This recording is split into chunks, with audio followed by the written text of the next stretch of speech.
নিজের সবচেয়ে প্রিয় জিনিসটা হারিয়ে যাওয়ার পর হঠাৎ নতুন করে ফিরে পেলে মন যতটা খুশি হয়, আজকে আমি ততটাই খুশি।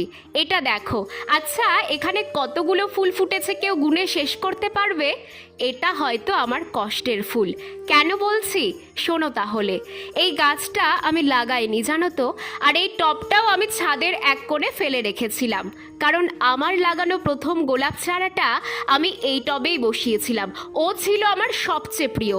তোমরা ভালো করে দেখলে এই টবে এখনও ওর মরা ডালপালাগুলো দেখতে পাবে।